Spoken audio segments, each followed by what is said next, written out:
That's the bracket, bolts to the engine block, that way up. It holds the tensioner, the belt tensioner, and here, whoops, sorry. Here and here is where the alternator attaches. If we have a look at the tensioner, catch that in the light, there's two holes there that line up with a hole further here. So when you pull the tension, I can't do it by hand, it's too stiff. Pull the tension around to refit the belt, you can slip something through the holes when they line up. I'm going to use a screw, so that pins the tensioner in the off position, which makes getting the belt around everything easier. Then you can take a little bit of tension off, pull the pin out, or the screw, and the tensioner will go back to where it needs to be. Here's the broken bolt. That's where it had sheared off. Here's the replacement bolt. So that's the weak point, obviously, but I suspect that's sheared because my original bearing, the idler, had seized. It was, I think it was this that was squeaking, and a mechanic friend of mine over a year ago said, oh, we'll be changing that soon. So here we are, I'm changing it now because it failed. I got this part from JR Parts, which is Jayar in the UK, JR Parts. That was £23, I think. So it's quite a cheap fix, just the investigation time and the labour time for doing it yourself. Why pay someone? After all, that's why you're watching this. Here's the alternator. I took the alternator and the bracket off of the car as one unit and wiggled it out. There's just room to do it because I couldn't work out how to remove the alternator easily. And if you're wondering, this is the top. The idler bolts through the lower mounting of the alternator. So it had sheared off flush with that, so I couldn't weld a nut onto that into the car easily. There's not enough room to get down there, and that ultimately bolts into the mounting bracket over there. Something to note when taking the alternator off the car, I'm going to fit this back on first, is that there's a pinch bolt. When you're looking at it from the front of the car on the lower right, that's a 6mm Allen bolt, and that pinches that pin on the alternator. So you can offer it up, you line it up, you can slide that in,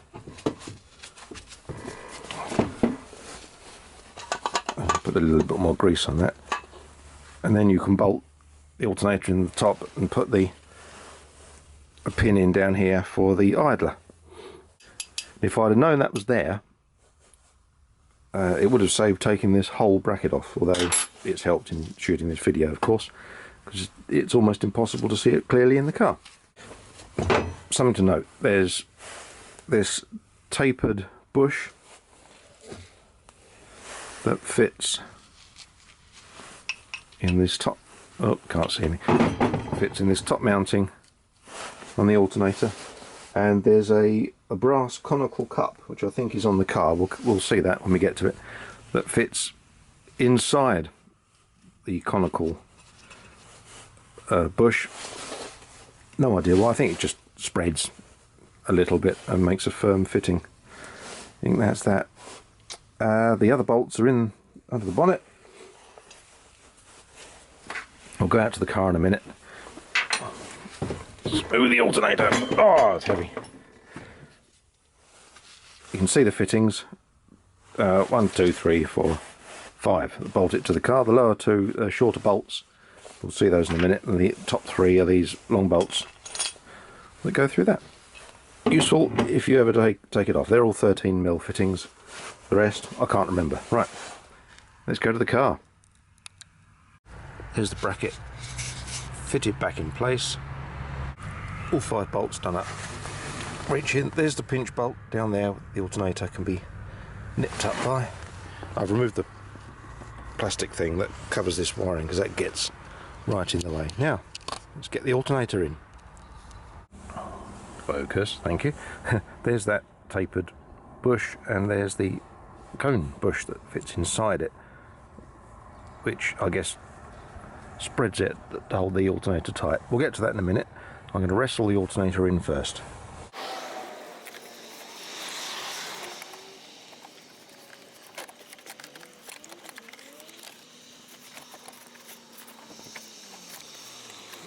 This is really quite difficult to show, but here's the new bolt. I'm going to obscure the light, I'm going to obscure the camera view. Yes, I haven't dropped it though, so that's something.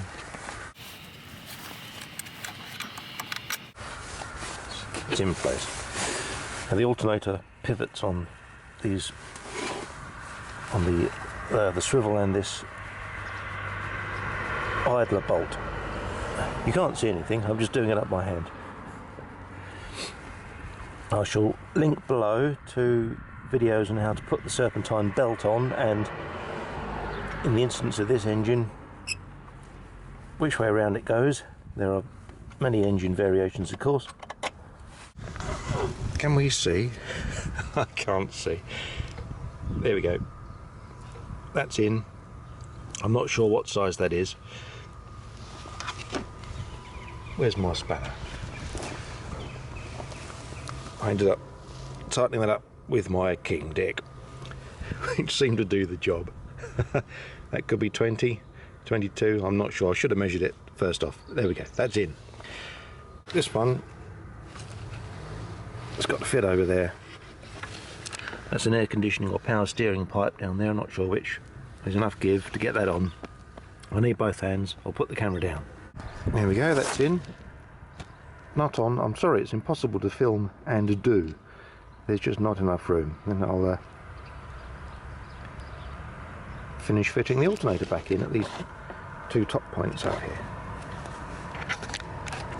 Right, that's on. The idler bolt has a 13mm nut on the end of it. Right, now it's time to put the two bushes in, the spreader and the split bush. It goes in there. I won't push it all the way through this time. Two bolts for the top, can't remember which is which, so I'll throw it up. Have a look.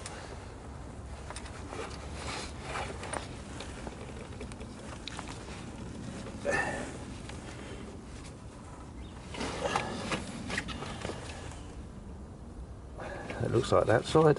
It looks like that side from length. Can we remember how big these were? No. Did I cheat using an imperial spanner? Yes. 5/8. There you go. It's whatever the metric equivalent is. 16mm, I think. Could I find a 16mm spanner? No, I couldn't.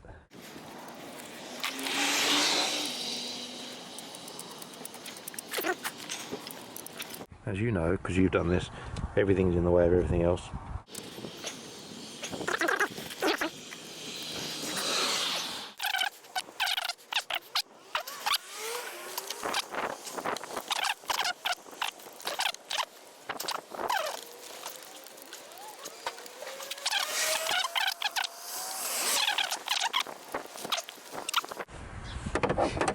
I'm not forgetting, of course, the two electrical connections which are just off camera. Let's move the camera a bit. There we go. Two electrical connections.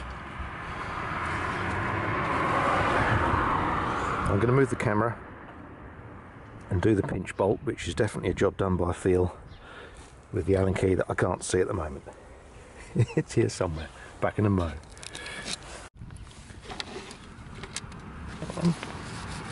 That's a 13mm connection, easy to do with a socket.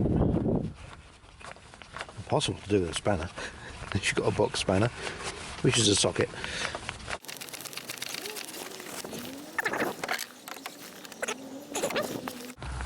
And then there's the little one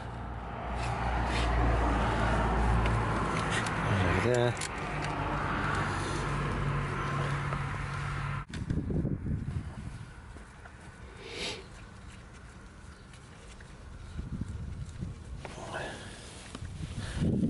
There was a manufacturer's cable tie holding these to the body of the alternator, snipped that rather, to remove it, so I'll get a cable tie on that in a minute.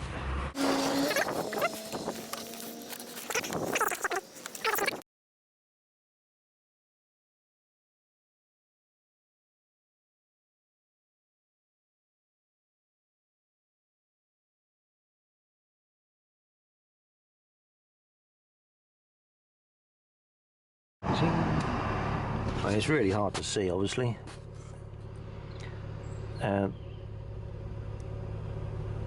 It's on. Just need to put a bit of charge into the battery. Job done. Well, I'm in it and it's running. Job done. I checked the belt. No squeaks. It was previously we had a bit of squeaking, so it's that idler. I hope that's been helpful. I certainly struggled to find the correct information. And to recap, this is a 110 horsepower 2 litre Peugeot 307 SW station wagon, I think that is, from 2002. A diesel, yes, it's a diesel. Can't afford to run a petrol car, not now. That's that. I'm going to turn it off, go in and edit this video. Thanks for watching. Bye.